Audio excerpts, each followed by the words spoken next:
I don't think anywhere in our religion has something been mentioned as killing the innocent to prove a point. In fact, no religion teaches that. So again, I wonder what these extremists were playing at. The fact that he perceives that Taliban and Osama aren't responsible for 9/11 doesn't go down well with the audience. More judgments about Islam are made by the general public thanks to this hero. It is very easy for us to sit in one safe country, state, and enjoy the luxuries of living it up. Go try living in Congo, Mozambique, Iraq, Zaire, etc. The extremists from other religions will massacre you. Extremism in any form and any religion is nasty. It's an evil to society.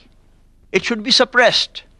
By doing anything in excess, even a fruit of Jannah can turn into poison. By writing this mail, I didn't mean to hurt anyone's sentiments.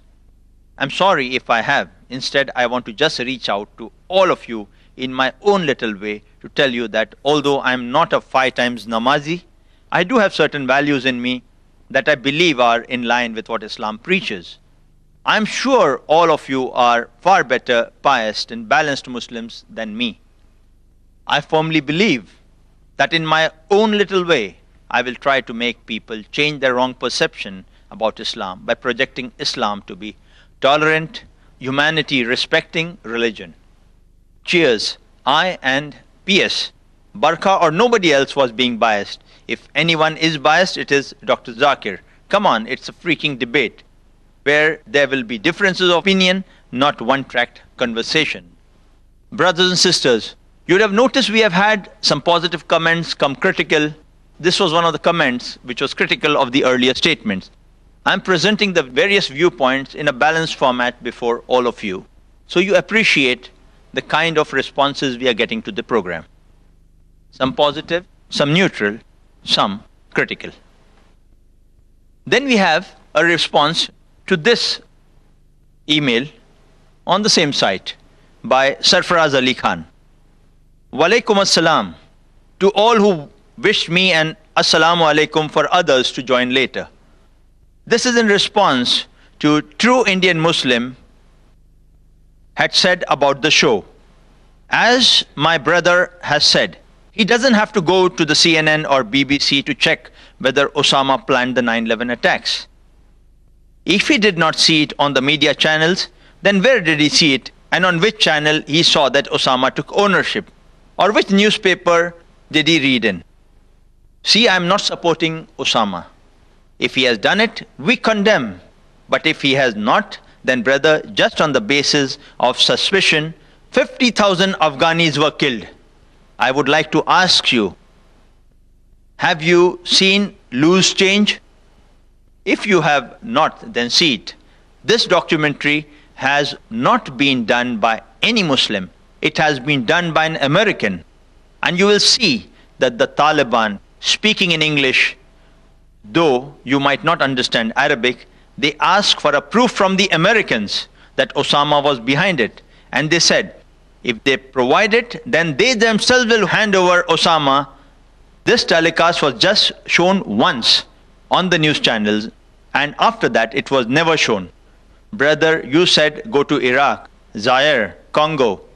Brother, I would like to just wear the Muslim attire and go to Assam.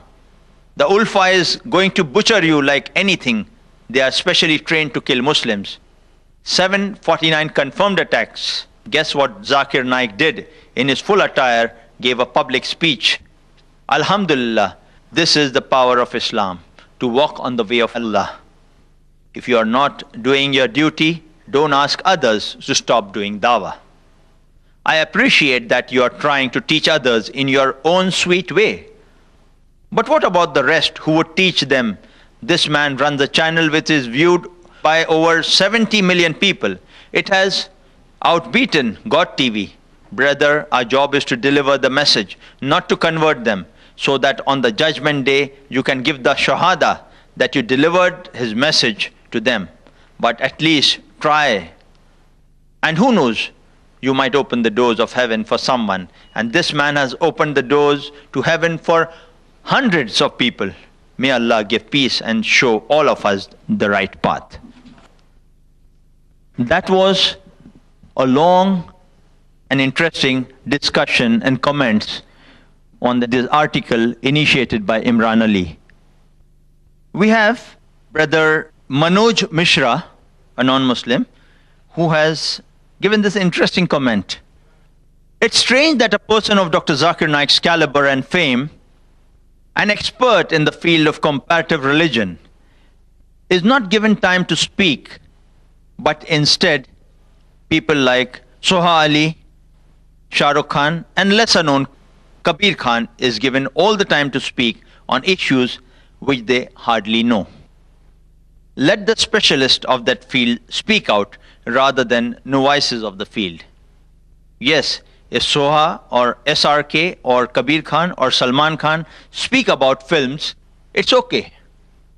Though I am a Hindu and have seen Dr. Zakir Naik speaking on Peace TV and debating live around the globe on the various topics of comparative religion and related issues, I can tell you he is uncomparable.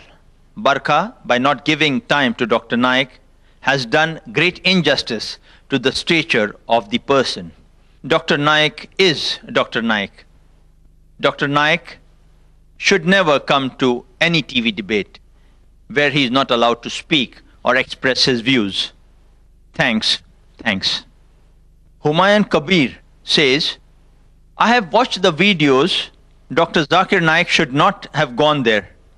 Nobody was stopped before they finished talking, but Dr. Naik was stopped every time when he was about to finish his explanation. If you ask an engineer to help a cancer patient, what will happen? I feel sorry for Dr. Zakir Naik again. Allah helps us all. Sajjad Ahangar says, it was ridiculous to listen to some people who talked about things of which they had no idea whatsoever, and each one tried to formulate a definition for Islam just to fit his or her practicing of the religion, if they do any. It was equally disgusting to see Barkha never letting Dr. Zakir speak on anything. He was the most knowledgeable person on the podium, but sadly made a mute spectator. We have a non-Muslim sister, name is Kirti Mishra. She says, we the people is not representative and totally undemocratic. We means Barkha and her leftist friends who show and talk their biased opinions, and a majority of the people's opinion is sidelined. What a mockery of neutral journalism. We have another non-Muslim brother, Vijay Lugani, who says, more we discuss about minority communities, more we create problems for them. Everybody in our country should feel equal to each other. Nobody should be suspicious to each other. If somebody does or act against the law should take its course. SRK was best in discussion.